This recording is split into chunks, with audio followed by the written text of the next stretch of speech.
Welcome into the DNVR Avalanche Podcast. We got AJ and Rudo here in studio, joined by Eric out on the East Coast. We're going to be talking kind of a preseason roundup so far from the Avalanche perspective. We've talked a lot about individual players, but there is an organization that they all play for too, it turns out. Before we get into that, though, we had the emergency pod the other day about Logan O'Connor's extension. AJ, you also wrote a piece on that. By the way, go read that piece if you haven't yet. But wanted to get your thoughts on the pod for the LOC Miles Wood deal. 6 years, $2.5 million. There's technically some trade protection in there, but not much. Yeah. Just on the point of trade protection, Chris McFarland. Ever since he took over, he gives trade protection to everybody. And under Sakic, it very rarely was a thing.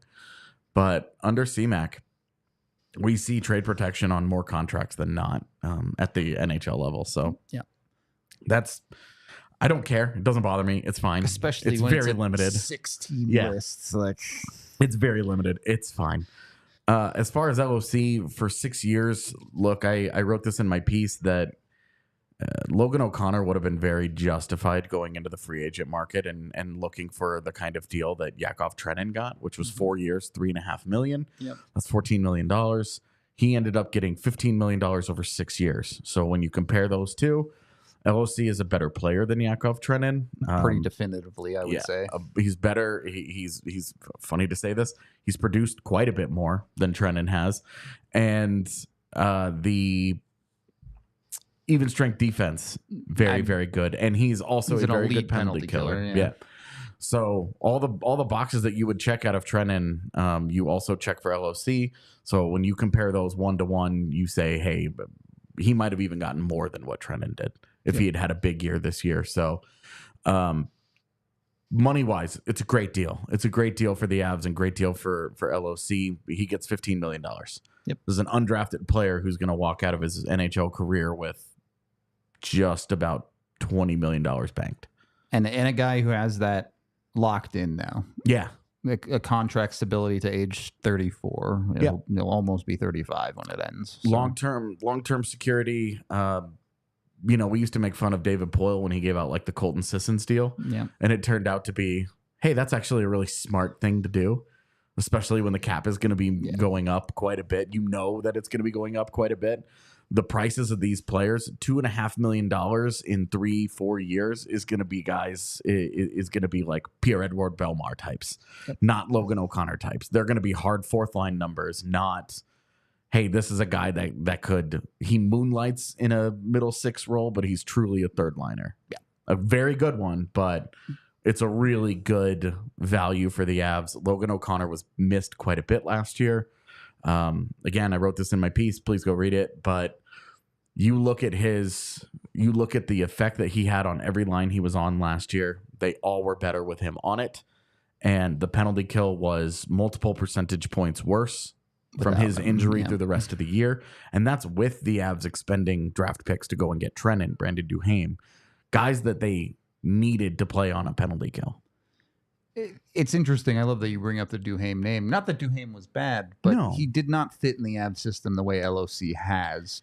In a sense that, look, I'm sure Duhaime will go on and be a solid bottom sixer for the rest of his career, wherever he ends up bouncing around over the next handful of years. Yeah, he's in Washington now. They signed him for 2 years. I don't know that part.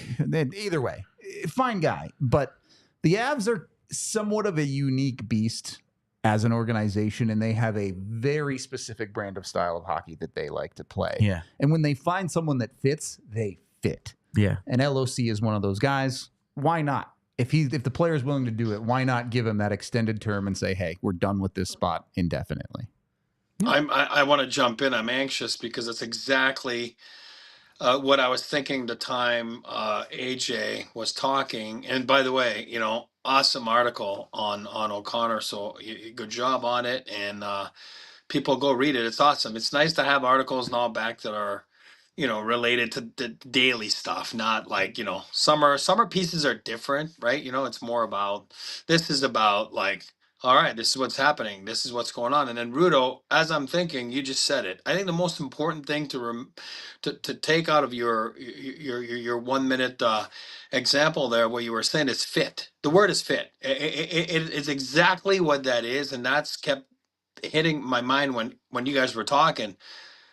Logan O'Connor fits perfectly the Avalanche, and the Avalanche fits perfectly Logan O'Connor. It's a match made in heaven, and I've seen it too many times now in my life where guys all of a sudden go for the money, go for where fit's not important. Next thing you know, yeah, they get the money, but they're out of the league by their contract, is over, or they get bought out because it's just not a fit. This guy is perfect for Jared Bednar or anybody that would coach the Avalanche, honestly. But great job by Chris McFarland. You just said it with a number, keeping the number low. It takes two to tango. We talked about Drouin with Walshy and the other day and all those guys, and it takes two to tango when it comes down to this. I think he saw it was important, A, for him to get security, knowing his background, right? An undrafted player, like you just said. How many steaks can you eat, right? We always go back to that. And I think that, you know what I mean? I think it was wonderful. I think the community loves him. The teammates love him. The team loves him. And it's reciprocal, from him. So I think it's awesome. Again, great piece of work by everybody, including your article. That was outstanding. Thank you. This conversation that Chad is having about the cap implications, and AJ alluded to it too, is a great jumping off point for the rest of our show. Kind of, the reality is deals like this are extremely important right now for the Colorado Avalanche. Yeah. One, because yes, as people are saying, the cap efficiency of a deal like this, we don't know for sure, but the expectation is by 2026 the cap could look like $100 million. Mm-hmm. That means LOC's deal is 2.5% of the cap at that point and continues to get smaller as the cap goes up. When the Avs as an organization over the next couple of years, guess what? Mikko's about to get a big raise. And then a couple of years after that, Kale's going to need a big raise. The biggest of raises. Holy smokes. Kale's might be looking at seriously like $14 million. Mm-hmm. You're talking about between those two and McKinnon, a third more of your cap hit is going into those three players. Mm-hmm. So finding a deal like this LOC deal, finding a deal which obviously won't continue, but this 1 year of Jonathan Drouin, these cheap, effective deals, especially for someone like LOC where you know what you're getting every night, is not just important, it's necessary for Colorado going forward to do things like this. It's vital, and honestly, it's the same position that Logan O'Connor's on right now. He's on a $1 million. He signed a 3-year, $1 million deal that has been wonderful value for the Avalanche version of it, every single day. Yep. So, he basically just said, let's take two of those deals, we'll just put them together, give me a little extra. Because I'm the mayor of Denver. I want the extra $500K and add the extra couple of years. The mayor raise. Yes, exactly. He got the mayor bump. Don't forget to go get your T-shirts, right? LOC T-shirts. Yeah, those we got awesome. The Loch Ness Monster. That's right. And then since you brought up numbers, you're talking about 2.5% of the cap, and you guys are way better at numbers than I am. But the way I look at it is, okay, great, 2.5% money-wise, on the cap. If you were going to ask Jared Bednar right here and say, hey, contract aside, money aside, what's the number of importance to have Logan O'Connor in the lineup? And I tell you one thing, the number would be a lot higher relative to the 2.5%, right? That it takes on the cap. If that makes sense, what I'm trying to say, you know what I mean? He's the safety blanket for sure. Yeah, he is an important piece. Not enough did we talk about it last year because it got forgotten a little bit with the trade deadline moves, right? Like you just said, Trenton and whoever they added at the deadline, they knew they were losing Logan, and right? Remember they had that press conference saying afterwards, and Logan O'Connor will be out the rest of the year. That was a blow to them. That was a blow to the coaching staff. As much as you don't want to say, it's one of those that goes under the radar, but it's so much more deep. You know what I mean? Like, he is such a big part of the lineup, and that's one thing that I didn't think or talked about his absence there. From the trade deadline on. And you look at what they have now locked up. Miles Wood for 5 more years. Yep. Logan O'Connor for 7 more years because this year still counts. The end of his last deal. Yeah. You have Ross Colton for 3 more years. So on paper, you have your third line done. 3 years.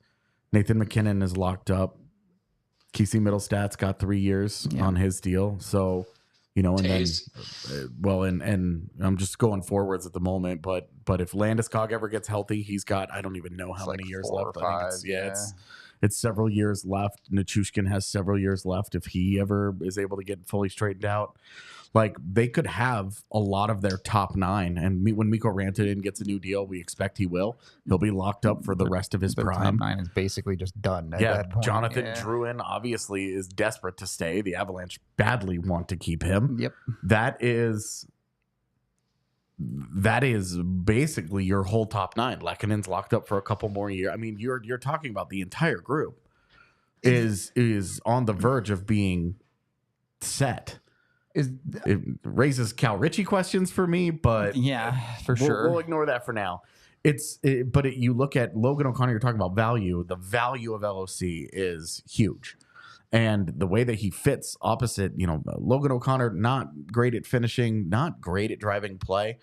He'll have an elite defensive winger. He'll have 3 weeks of offense every year and then disappear for 2 months. But on the other side of that, you have Miles Wood, who does drive a little bit of play, but is horrible defensively. They balance each other out a little bit. And then you have Ross Colton in the middle of them, who are he's pretty good at both. He can finish too. So. Yeah. So you have the makings of a really good third line that could just that might just be your third line for a while. I'm drifting into speculation here a little bit, and obviously when you sign players to contracts like this, they have to play ball. They have to be interested in it. Yeah. But you just had an off season of unknowns, and there's nothing the Avs can do about the Val and Landy situations. Those are unique circumstances. But is there a little bit of a thought from the Avalanche organization of, let's never do this again?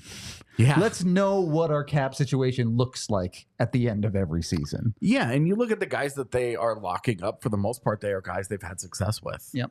Miles Wood is really the only long-term guy that they signed as a unknown, if you want to call it quote that. unquote unknown, as a guy that's been in the league for 7 years or just whatever. Organizationally unknown. How about that? And it leaves them where a lot of the spots they are trying to fill, because as Eric mentioned, Devon Taves is signed for a long time. Cale Makar is very likely not going anywhere. You still have 2 more years of Josh Manson. You got a couple more of Sam Girard. You're looking at the spots of uncertainty are your starting goaltender, your third pairing, and your fourth line. That's a pretty good place to be business wise. Now you have to make the money work on all those. That's the challenge. Of course. You have to make all that money work. Yep. And we know right now the Avs they're going to have to get a little creative once they get into the season. We don't have any idea. There's no timeline on a Gabe Landeskog, and Val Nichushkin is only eligible for reinstatement in mid-November. When those guys are actually around, we'll see. But it is, for me, I'm comforted today knowing that, hey, this is a group that doesn't need major changes, and at this point has spent a lot of the money, has made a lot of the commitments in the top spots. Yep. They're cozy. There's not a ton of question marks there beyond the big ones of Landeskog and Nichushkin. Yep. And if you sorry, go ahead. No, I said let's put it that way. Flip it upside down. Can you imagine having that problem? Having to solve and figure out your top 6 and your top 2 pairs. And that's where some of the teams are in this league. You know what I mean? Where the Avalanche, that's not the case. Sucks to be them. That's not the case. Yeah, absolutely. The Avs are in great shape for a lot of years. Well said. They're really their big concern here is number 1 goaltender. Yep. Alexander Georgiev. Even if Alexander Georgiev goes out and has an unbelievable year, wins the Vezina, and they win a Stanley Cup, it's going to cost a ton of money to keep him. Yep.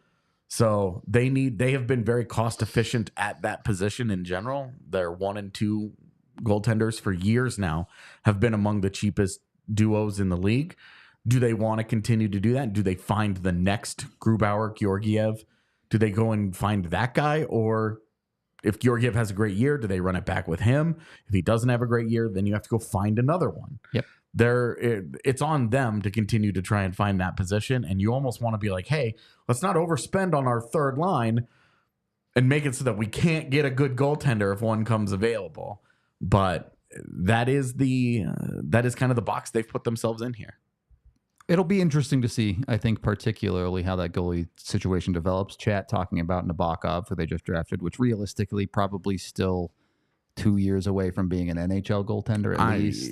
Expecting him to make an NHL debut before 2 years from now is Sure. And then you have to go through the growing pains of getting into the NHL. I mean, it's just you're already assuming he comes to the AHL next season on that path. Like realistically, you need to have a long runway for Ilya Nabokov. Yeah, for sure.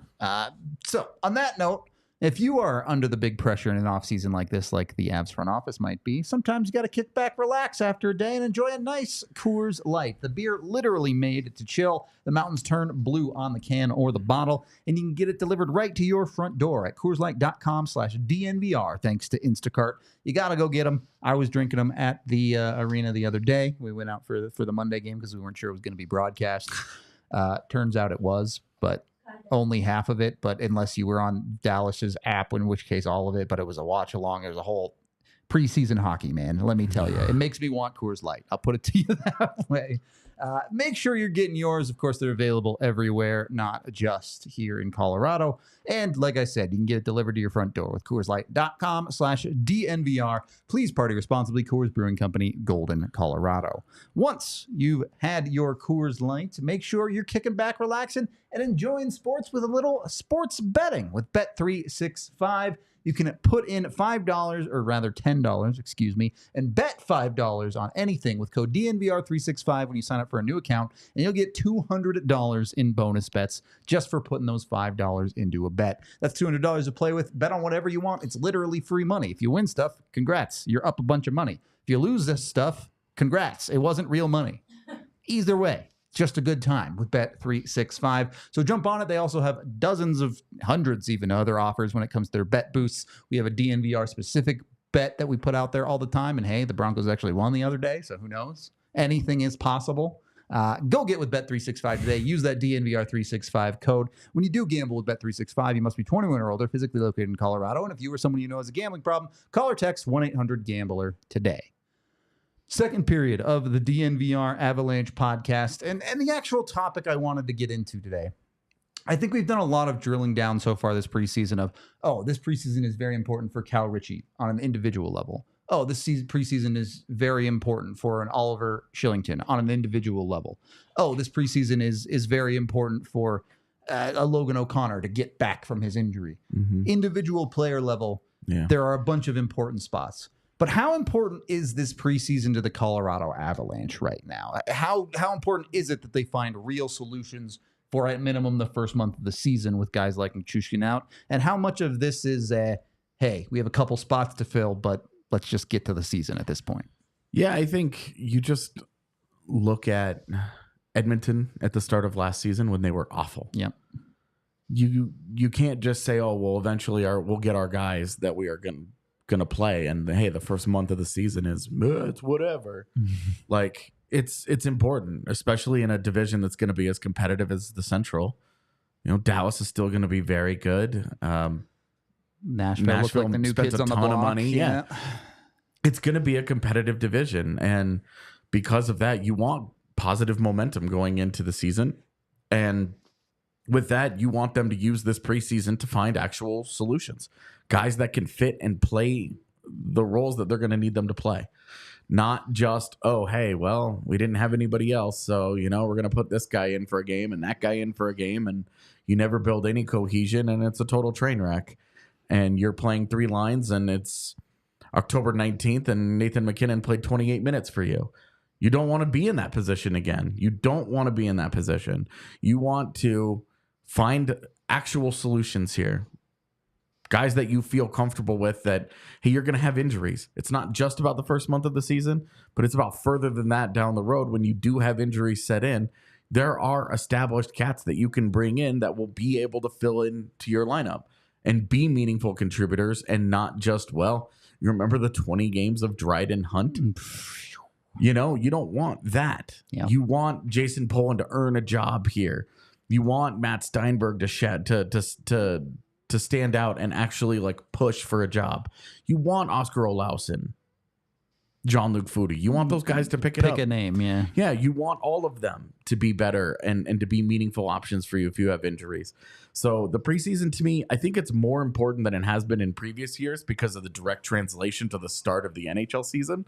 But in particular, those depth roles that everybody is fighting for, you want to have some solutions.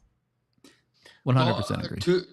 Two parts to that. I mean, the first part is you want to tinker a little bit. I agree with you. You know, I think that this is, if you go back to last year, don't go any further than last year. I don't think they had in the summer in the plans to have Wood, O'Connor, and Colton together. I don't think so. I think it just kind of happened at the start of the year, right? Remember, it kind of fell together one day and they had some chemistry. And how would you know until you do it? You know what I mean? Like, you don't know. And that's why it's important to do those things, I think, more than ever. And I think as a coaching staff, you know, Bednar and Pratt and Ray and everyone involved, you know, that I think I agree with you. It's very important where they look at some combinations. And I'll say it again. I do believe, and I love seeing Nathan McKinnon and Rantanen and Druin. I mean, it's beautiful to watch, as we saw the other day. It's like, oh my God, in practice. It's only a practice, and it's such a step above everybody else. But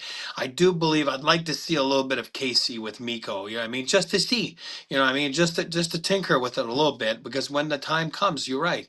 You know, you might have to do it, and then you see what it is. I know it's not regular season games, it's preseason games, but there's a way to do it where, you know, you can find something, a la AKA the Colton, Wood, and O'Connor, where that was in regular season. And the second part to what you're saying about the foodies and the Polands, and yeah, I agree, we are pulling for Poland. I'm using your line, but and then you got Poland, you got LOC, and Jean-Luc Foudy. Here's what I'm going to tell you.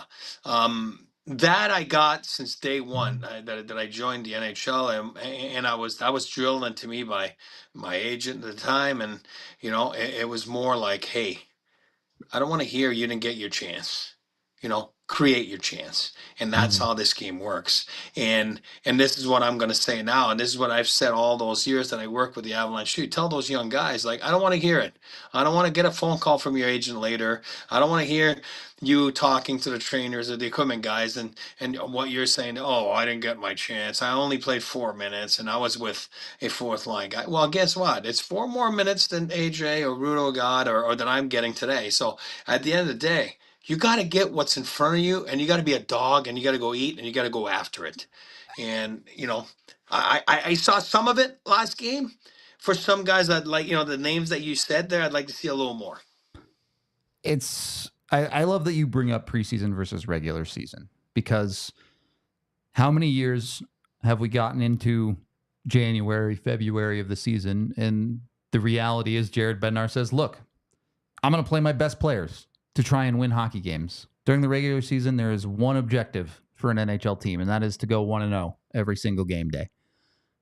You just run out of room for opportunity for guys at a certain point.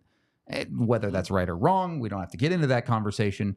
But in preseason, no excuse. You're going to play everybody. Everybody's going to get at least some level of opportunity to get themselves into the lineup and to try and earn something. And to your point there, I'll add, like, for example, you're bang on.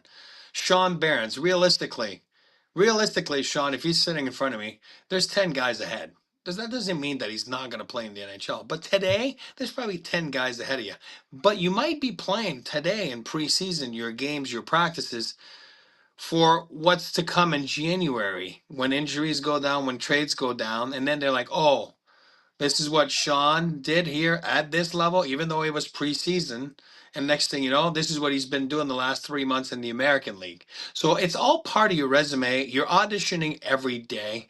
And I think that everybody's different. Some guys, their leash is a bit shorter now. Some guys, their leash is a bit longer because it's new and you know, or maybe it's different. Cal Ritchie might be a different situation. All of a sudden, first round, we talk about it all the time, right? You know, silver spooners. And then you got the Polands of the world, the Steinberg. You know, you're already in your mid-20s. You know what I mean? Like at some point, your leash is short to make it. It's called a spade a spade. You can't sugarcoat it, you know? So you got to jump on that opportunity and just go and eat. And you can't go back and say, yeah, I didn't get it, my opportunity. I don't believe in that. I hate it when kids say that actually, because at the end of the day, if it's meant to be, it's meant to be. And you're going to get a crack at it, whether it's here or somewhere else, because there's always guys watching in the press box, as we know, every game. Every game there's people watching. So you got to put the odds on your side, and you got to be hungry, and you got to want to go audition for either that spot here or somewhere else, or maybe here in January, like you just said, because all of a sudden in January you got to win and you got to put those points in the bank. And sometimes your resources are thin, you know, because of injuries, because of whatever it is. And then you're like, oh, okay, there's a comfort level with whatever, Jason Poland or, you know, whatever it is. You're bang on, Rudo. I love that comment. Well, we did catch up with one of the people that might be ahead of Sean Barron's Gizmo at practice today. Had the chance to talk with Eric Brandstrom in the locker room. Let's see what Branner had to say. All right, Brandy, a little bit more of a focus on compete and conditioning today. Just take me through the practice. It's a hard practice, good pace. I mean, a lot of good skaters on this team and a little back skate on the end. So, yeah, it was a good day, but, yeah, tough for one. Midway through training camp, just kind of where's the feels at for you right now? How's the body feeling? How's the game feeling? Where would you assess yourself at this point? Pretty tired of this practice, but, I mean, I think, yeah, the game the other day, I think, got the first one out of the way, and I think overall it was. I think I wanted to hold the puck a little bit more, but I think my skating, my gap was pretty good, and I feel good overall. But I think I can step up a few notch. Yeah. Thanks. So you're getting into that part of the preseason where things are becoming less interesting from a on ice perspective. We'll put it to you that way. Especially with the big breaks between games, when there's a lot of games happening every other day, you're like, hey, these battles are actively evolving. But when you have 3 days between your first and second preseason game, there's not a lot of evolution taking place. It's very minor stuff. Not that the coaching staff isn't watching, but go ahead, Eric. No, I mean, a day like today and tomorrow, that was probably all their plan when they talked about it this summer. They looked at their preseason schedule, and then they're like, all right, you know, we're going to teach that the first 2 days, whatever it is, then it'll be, and then these next 2 days, we're going to teach this and this and that, and we'll touch on a little bit more of this. And that's what they did today. And that's what I would expect them to do tomorrow again. And then like you said, another game, then you trim the roster down more, and then you get going, and then you get into more specifics and all that. It's all part of a plan. It's all part of a big agenda. And, you know, coaches, they might be away in the summer, but don't think that they go to sleep. And, you know, they always get on top of everything to make sure that, you know, they're ready for camp and ready with a purpose, you know, to have a solid camp. So I want to jump off from that and ask you guys, what are the most important installs for the Colorado Avalanche as an organization this preseason? We talk about how much their penalty kill struggled at the end of last year. We talk about the Avs, particularly at the top, how dominant they can be at 5-on-5. Is there something particular that it feels like the Avs absolutely have to get across to some of these new guys like a Brandstrom, or is it just a little bit of everything? I think it's really 5v5 because most of these guys aren't going to participate in the special team stuff. Fair point. Like Jason Poland, just as an example, if he's not on their penalty kill, that's a feather not in his cap. True. That might be in somebody else's. So he needs that opportunity. Calvin DeHaan needs that opportunity. Definitely, big time. Because if he's not part of your penalty kill, it's really hard to make the argument. A 7 real fast. Yeah, it's real tough to make that argument for him over some of the other guys. But the 5v5 install that's the bread and butter. That's how you play. That's who you are. That's your identity. That's your core. That install, I think, is the most important part, and getting those guys finding the right chemistry. You know, I think it was encouraging that we saw a little bit of chemistry out of Casey Middlestat and Nikolai Kovalenko, for example. Hey, that's something that you might be able to lean back on if at any point you need to. You know, Cal Ritchie has shown chemistry with just about everybody because he's so smart. Yep. He's such a smart player, good playmaking, and he's always looking to make the extra pass. So he kind of just is your even showed chemistry with the Dallas players. Instant chemistry, baby. So that is a guy that you can move him around a lot, but you can look at a Kovalenko in a middle stat. You look at the way that Poland and Pierre-Edouard Bellemare have developed kind of an off-ice connection as well, where they've become pals. They sit close to each other in the locker room. They're chatty. Giz has talked about this a lot, that those two have started to gel a little bit. Yep. That's the making of an opening night fourth line. So that it's the on ice install, I know is the question that you're really asking, but I also think that this is valid too. That finding these little pockets of chemistry early in the season that you can build around, really important. Agreed. Well, I'll jump in. It's well said what you said, and I think what you saw in the first couple days of practices and what you're going to see today and tomorrow in practice, you're right. It's what is the Avalanche identity, which is get out of your own end quick. So you've seen a lot of drills where they retrieve pucks and they're out and they're gone, and defense activate, right? We talk about this all the time. So they've had some drills like that, and then you're going to have drills about forecheck. You're going to have drills about what do we do when we win a face-off? What do we do when we lose a face-off? What do we do in the neutral zone? Which you're right. The most important part of hockey is 5-on-5. That's where most minutes are played. And you're right about the power play.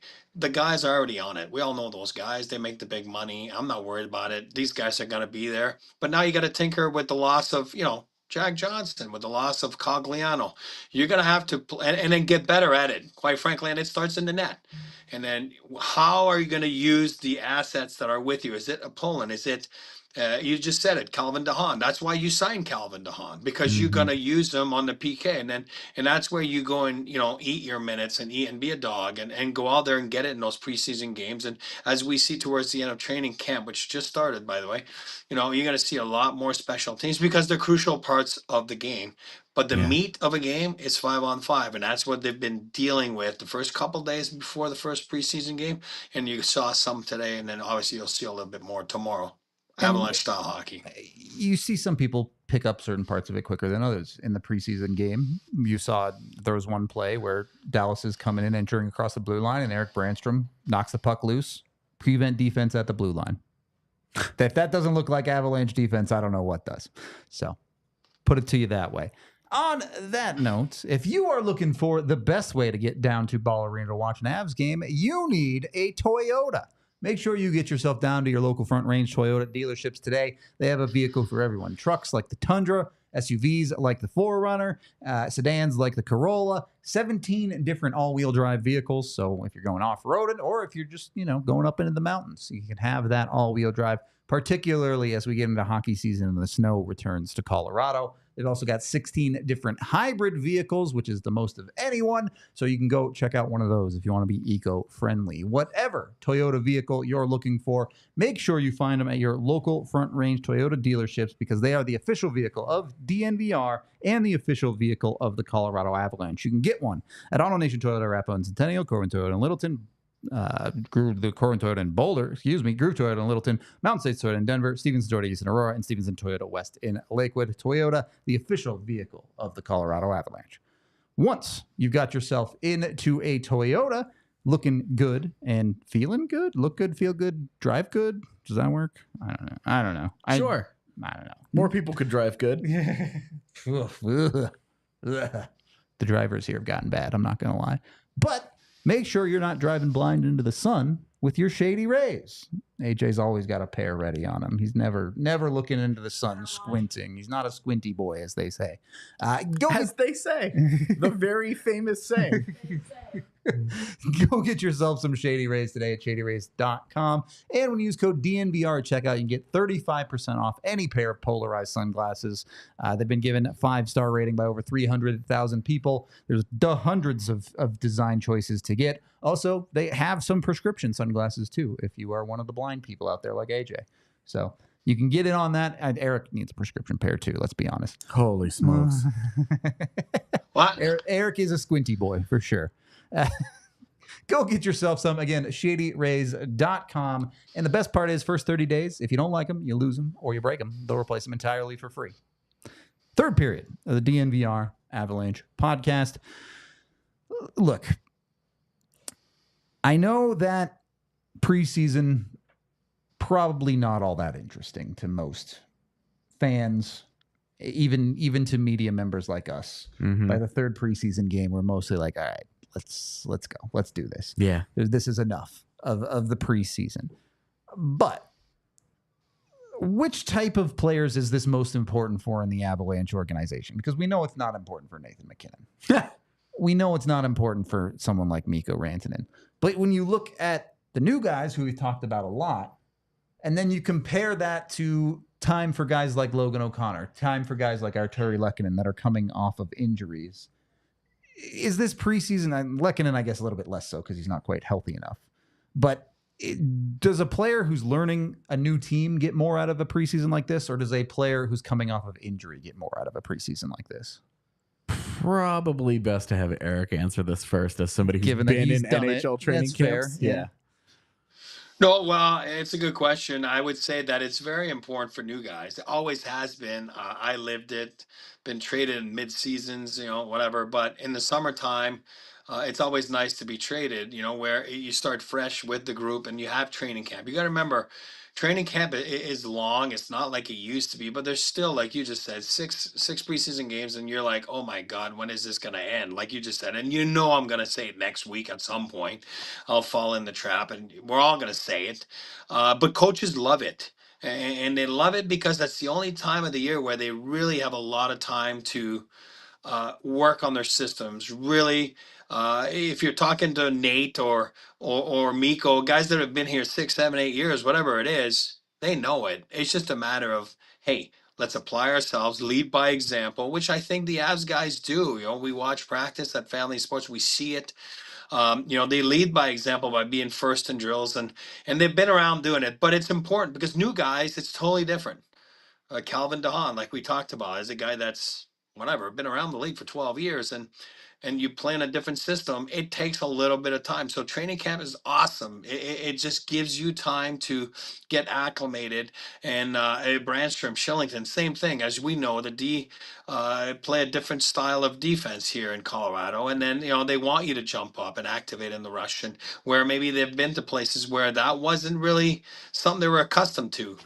So very important for them to use those few weeks to get acclimated, to get normal. Now, a guy like Casey Middlestat, very important few weeks. It's totally, last year he comes in, it's the trade deadline, it's a whirlwind, it's different. As we know, they practice 20 minutes a week during the season towards the end of the year. You know what I mean? You're not getting a lot, where now you're getting a lot of stuff, and you're getting examples and reps to get familiarized with it. And we saw it last year with Druin. We saw it with Middlestat. It took time. And then all of a sudden, once they get it, if you're in it and you're a good fit, you're going to fly. And that's exactly what I anticipate those Ds doing. Those 3 Ds will be big parts of the Avalanche this year. I'm talking about Brandstrom, Kylington, DeHaan. Once they get it, they'll be awesome. Up front, we all know that Belmar's nothing new to him. We all assume he's going to make the team, and this is kind of nothing new. But he's going to be there to help a Poland or whatever it is. Parker Kelly, right? Who knows where he's going to fit? We haven't really talked a lot about him. Where's he going to fit in all this? They seem to be putting him at center. Is he going to be a center? I don't know. You know what I mean? Like, we'll see where he fits, but that's why training camp is important. And again, I tell you guys in games all the time, oh my God, power play early in the game. This is awesome.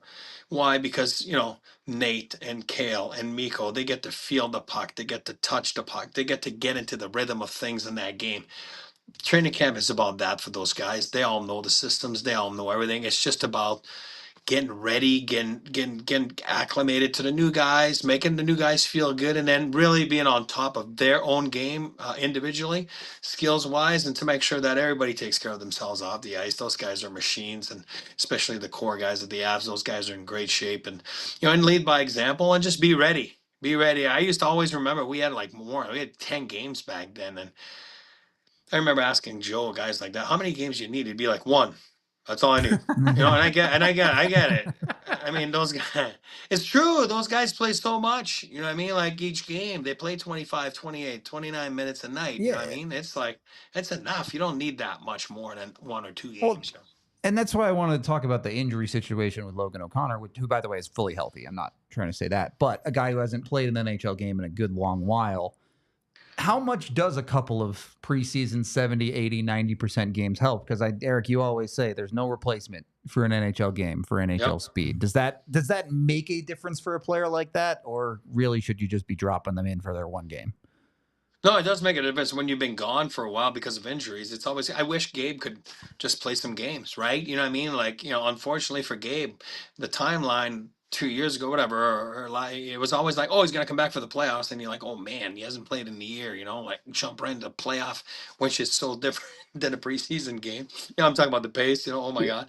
And now last year, same thing. And then, this year, now you're starting the same way. I'm not being negative. I'm saying, man, oh man, it would be nice. It would have been nice for him to get some preseason games, you know what I mean? And get yourself into a rhythm and get your brain back in it. It's just not the body. It's just like, it's your mind, you know what I mean, that has to connect with your body and, all the pace and everything. So I think it's, unfortunately, it's not going to happen for O'Connor. Well, it's there for him to take. And you're right. You can get some more out of a preseason game than, anybody else. You got to remember, if you're playing on the fourth line and you're playing 7-8 minutes a night, right? You got to remember, like, it's math. I mean, as you know, I'm not the best numbers guy, but Kylington plays 30 minutes a night, and then for you to to get to that as a fourth liner, you need 4 games. You know what I mean? Like to get to his 30 minutes that he's going to get, right? So if you just do the math, it just makes sense that those guys get to play more games, and quite frankly, you got to fill the roster, right? Because there's a league mandated. You have to have so many guys dressed per game, and it's great for those young guys because, like I said, you gotta go earn it. And how do you earn it? Well, by showing that you can do it. And what better place than a preseason game to show that you can do it? And I always say they got to play differently. A guy that's got no experience in the National Hockey League, it's got to be pumped and hungry to go play. Where I'll give a pass to Mikko Rantanen if he's playing this preseason game. You know what I mean? It's like, I know what Mikko does. But the other guy, it's a different mindset. How come we don't have like a system in baseball where a guy can go play like 3 AHL games when he's coming back from a long injury layoff to just get tuned back up? Like, how great would it be for Landy to go play 3 games for the Eagles? I mean, he probably could, right? Yeah, you get that 2-week conditioning. Aren't the conditioning, like the conditioning things, like I thought they have to satisfy very specific rules though. Well, I don't want to get into it. I was just thinking out loud. Anyway. No, but you are allowed that 2-week conditioning, right? Without like. But he's right. You have to meet certain.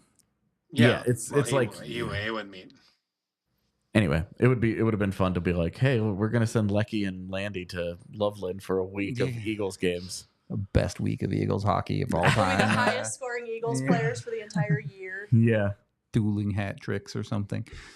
That'd be fun. That would be fun. It'd also be cool to get like game worn Landy Eagles jersey. You know that thing would sell like hotcakes, man. That was always a disappointment for me is when Landy was still on his ELC. Yeah, they had we had that like half season, but the AHL was still going on, and he was eligible to go, and the Avs were like, no. Not hey, happening. Eric, why didn't you guys send Landy to the AHL during that half season? What's up? All good, man. They're good. They would have been. Don't want him to get hurt and all that. I think you're chasing. You know what I mean? When you've been in the NHL like a full year, right? Was that a second year? Yeah, I mean, I think so. I don't remember what the reasons were, but yeah, I mean, again, was it brought up? Did we talk about it? For sure, we did. He played for Kitchener. He knew. He was like, I don't want to go to Lake Erie, man. Yeah. So somewhere, somehow, no. Did what he's. I love Cleveland. I love it. You're the one who calls it the mistake by the lake. So. No, I said that's what people called it. I was like, hey, you can't say that. Can't say the mistake by the lake. It's a great place. They had a good setup down there. It was fun. It was fun. They had a good setup there. I thought it was good. I thought they had a good setup there. Good ownership. Kerry Bubolz was now president of the Golden Knights, Stanley Cup winner. He was a big part down there, and those guys were treated well. It was good. It was fun. From everybody that's been there, like the coaching staff and players, it was always a good. It was a good thing, because Hershey was great. Hershey was great. It was a tough place to beat, but Cleveland was good. It was good. I think they've got it worked out best now. And they gave us Jared Bednar, so yeah, true. Can't argue with that. That's true. Yeah. All right, fair enough. We will get back into this, but we're going to just take a really quick break there before we start wrapping things up. All right, final period of the DNVR Avalanche podcast here with AJ and Eric. There are 5 preseason games left for Colorado. They play 2 of them this weekend. Eric, you've been a scout in the NHL. Are you guys even watching these preseason games as scouts? Is there really any on the pro level? How much is really getting gleaned from games like this? Well, there's many parts to it because you've had your own meetings. Let's say I work for T-Max, you've had your own meetings, right? You know exactly what's going on. You know where the battles are, just like the Avalanche. Hey, the battle is going to be at 4th line center. Keep it simple, and then 5th and 60, whatever. The Avs is really not a problem at 5th and 60 because we all know they feel that it's just a matter of internal competition where they're going to go. But let's just use 4th line center, for example. If they thought that Belmar wouldn't be a good thing, and for T-Max, and they're like, yeah, man, we got to go now. After 2 weeks of camp, we have to go look on the outside.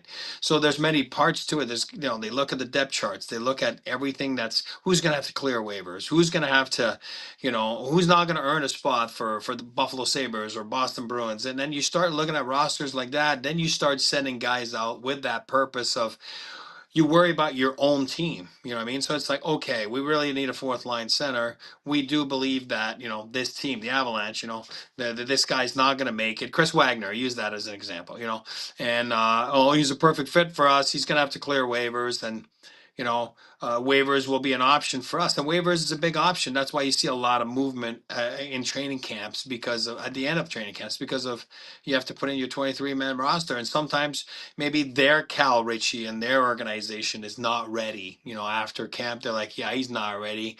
We don't really have a guy in the American League. So that's where you rely on pro scouting now that the guys really hit the circuit. You're going to see the guys hit the circuit a little more here coming up by next week, and really going with the identification of what to look for and who to look for, you know what I mean? And unfortunately, sometimes you fly all the way to Colorado and you're like, I wanted to see AJ Hayfley play and he's not playing. And you're like, you got to be kidding me, you know what I mean? So it's kind of stinks, you know what I mean?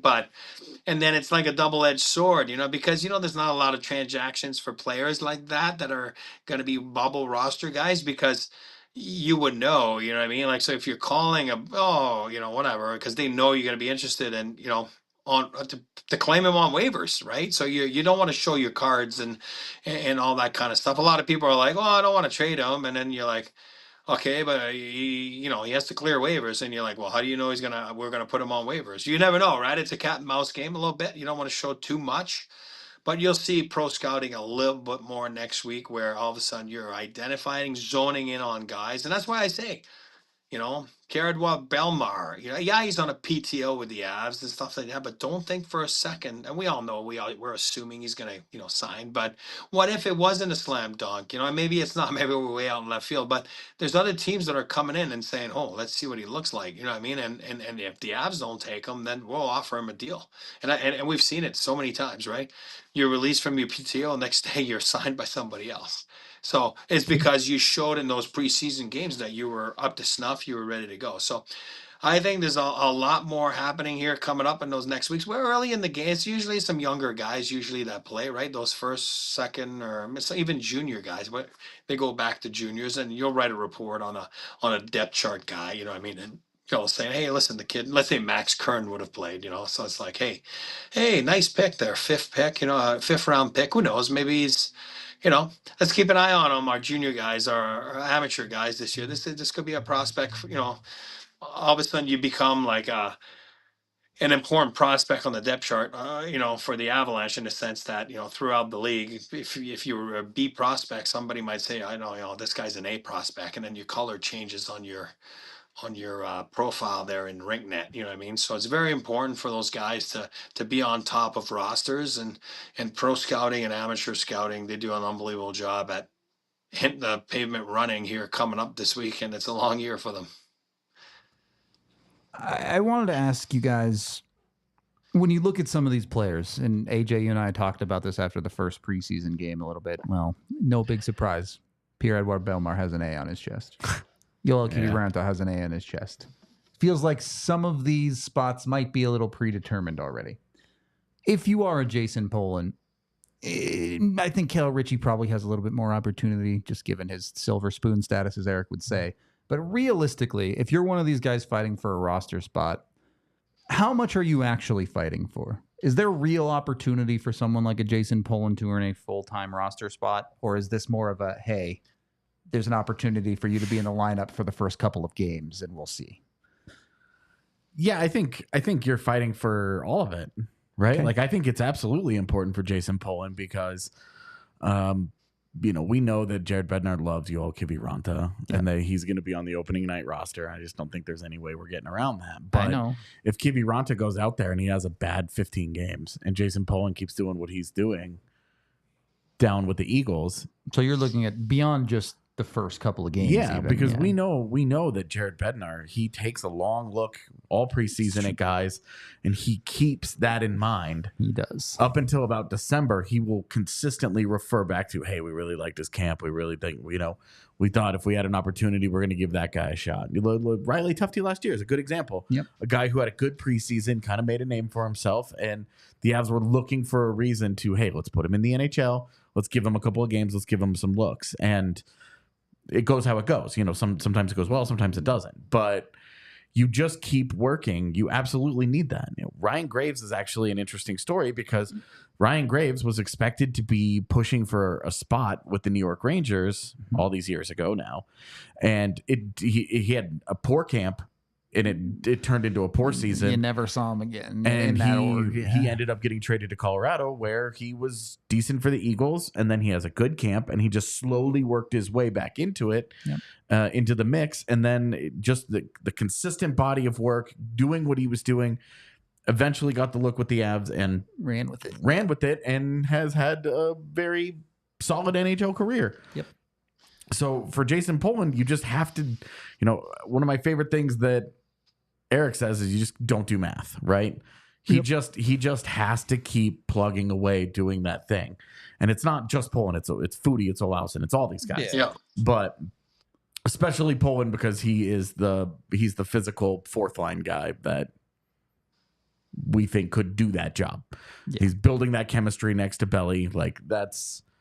He's an obvious candidate for this, where if he doesn't make the opening night roster, I sit here today thinking we absolutely see Jason Poland at some point this year. I don't know if he sticks. I don't know if he stays. I don't know about any of that, but I think we see Jason Poland. Yeah, I think we see Jason Poland. I agree. And you're right, because it is a comfort level, and it is a trust factor. So Kiviranta comes in last year, does the job. What do I mean by the job? It could be defined many ways. For me, it's average. It's not my favorite. I'm gonna, I'll be honest, and you guys know that. But in Jared Bednar's eyes and in the coaching stats, he earned their trust. He earned their. He's a responsible player, and that's where he fits for them. And now, if I'm Jason Poland, I gotta fight him. I when I say not violently fight him, I gotta get his spot right. I gotta.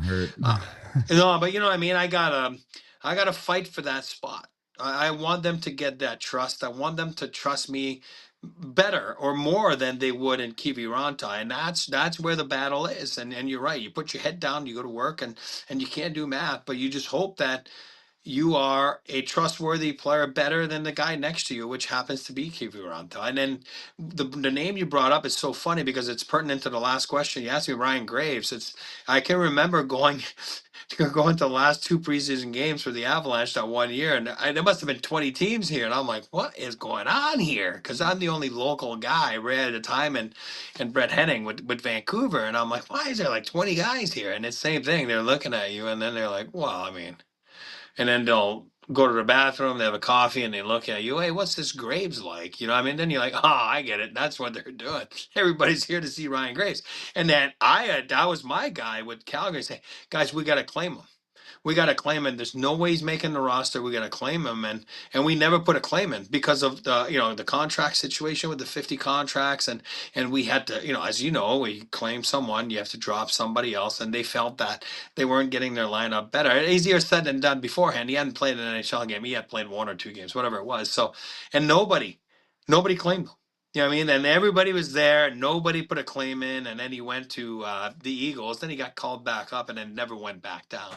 And, it's a cat and mouse game, with the waivers. And you never know. And sometimes you just slide through. And Graves was one of those guys, and that worked for them. And they probably sent him down that day thinking, oh, he's getting claimed. You know what I mean? And he never did. And you're like, oh, wow. You know what I mean? Like, all right, we dodged a bullet there, But Well, it is what it is. A year ago, Kylington was in this exact position. He didn't have a contract yet. He was still rocking That's on right. PTO. And he did not make the opening night roster. It took him a couple of weeks to get up here. And then it's not like he played 70 games with the Avs.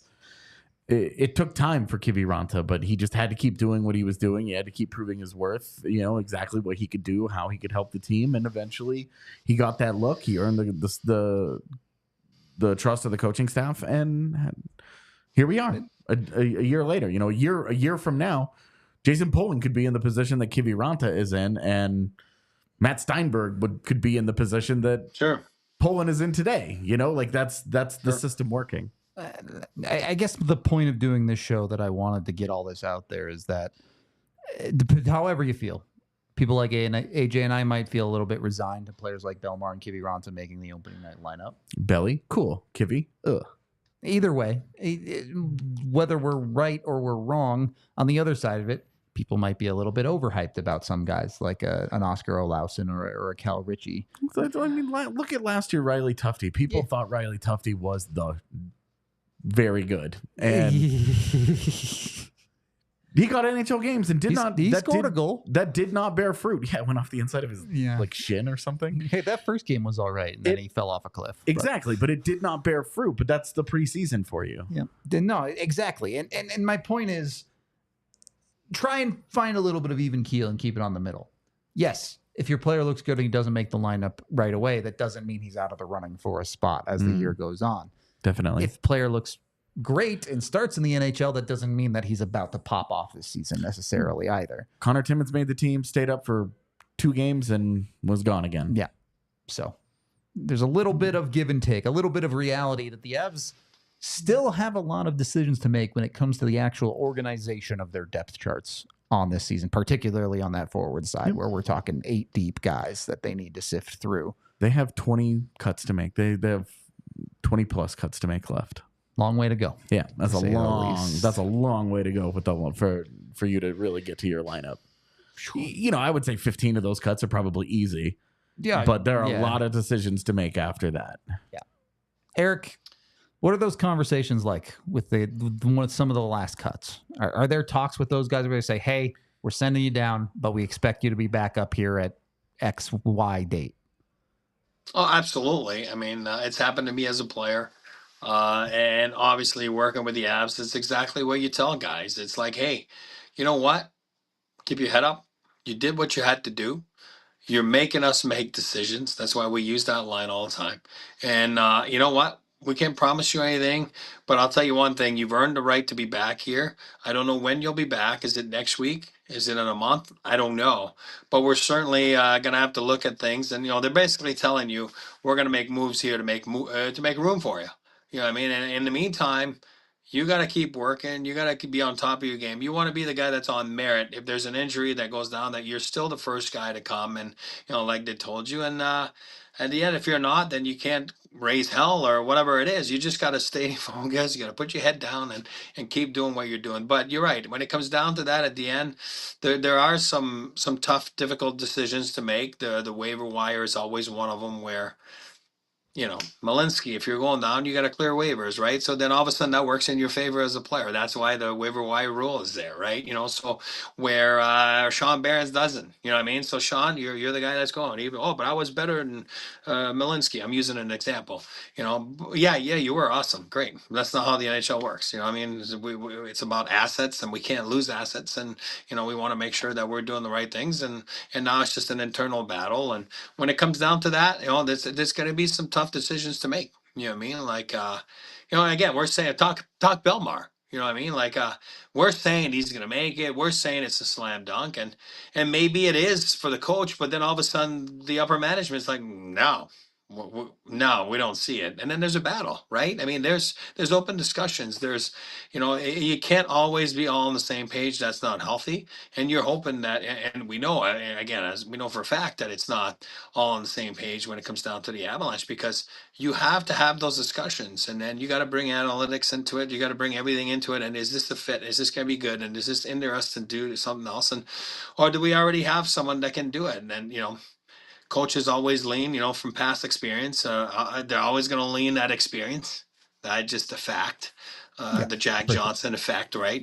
For all those reasons. And, but there's certainly, there are healthy discussions. They're fun to be part of. And the worst part is, as a player, you have no idea that they're happening and you don't know what they're saying about you. So it's all good. You just got to go there the next day and do the best you can and go from there, and they'll tell you where to go.